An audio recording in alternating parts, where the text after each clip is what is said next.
Self level पर practices कर रही थी। So let's start. आज के सेशन में हम डेवऑप्स और क्लाउड इंजीनियरिंग के कुछ बेसिक्स इंट्रोडक्शन को कवर करेंगे। हम समझेंगे कि डेवऑप्स क्लाउड इंजीनियर का रोल क्या होता है और इस फील्ड में कौन से की स्किल्स और टूल्स की ज़रूरत होती है।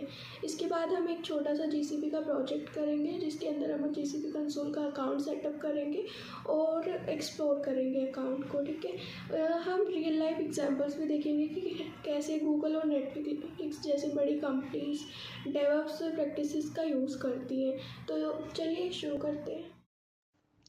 डेवऑप्स का मतलब है डेवलपमेंट और ऑपरेशंस का कॉम्बिनेशन। इसका मेन फोकस होता है टीम कोलैबोरेशन, ऑटोमेशन टूल का यूज़ और प्रोसेस को कंटिन्यूसली इम्प्रूव करना। ये इंश्योर करता है कि सॉफ्टवेयर जल्दी और रिलायबल तरीके से डिलीवर हो। एक डेवऑप्स क्लाउड इंजीनियर का काम होता है वर्कफ्लोज को ऑटोमेट करना, क्लाउड इंफ्रास्ट्रक्चर को मैनेज करना और सिस्टम की सिक्योरिटी और स्केलेबिलिटी को इंश्योर करना। इसके लिए आपको स्क्रिप्टिंग, CI/CD पाइपलाइन और क्लाउड प्लेटफॉर्म्स की नॉलेज होना ज़रूरी होता है। डेवऑप्स में काम करने के लिए कुछ इंपॉर्टेंट स्किल्स और टूल्स का होना ज़रूरी है, जैसे git, version control, Terraform for infrastructure as code और डोकर और कुबरनेट्स फॉर कंटेनराइजेशन। ये टूल्स काम को आसान और ऑटोमेटेड बनाते हैं। ओके गाइस, चलो अब GCP कंसोल पर एक अकाउंट बनाते हैं। यहाँ पर मैंने स्टेप बाय स्टेप गाइड दे दी है आपको। अगर आपको कोई भी प्रॉब्लम आती है please comment down, I will help you out in that. और साथ में मैं आपको एक प्रोजेक्ट क्रिएट करना भी बता रही हूँ जिसमें आप बिलिंग अकाउंट भी ऐड कर सकते हैं। अभी हम फ्री टियर अकाउंट यूज़ कर रहे हैं।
जैसी बड़ी कंपनीज डेवऑप्स का यूज़ करते हैं ताकि उनकी सर्विसेज रिलायबल और फास्ट हो। गूगल डेवऑप्स प्रैक्टिसेस से जीमेल और यूट्यूब स्मूथ चलते हैं और नेटफ्लिक्स में सीमलेस स्ट्रीमिंग के लिए डेवऑप्स ज़रूरी है। In this summary I will say DevOps एक इम्पोर्टेंट फील्ड है जो डेवलपमेंट और ऑपरेशंस को एक साथ लाता है। डेवऑप्स क्लाउड इंजीनियर की रोल ऑटोमेशन और क्लाउड मैनेजमेंट में बहुत ज़रूरी है। अब आप अपने जीसीपी को एक्सप्लोर करना शुरू करें और कंसोल के साथ कंफर्टेबल हो जाएं। अगर वीडियो आपको अच्छा लगा है तो please like share and subscribe my channel. Thank you.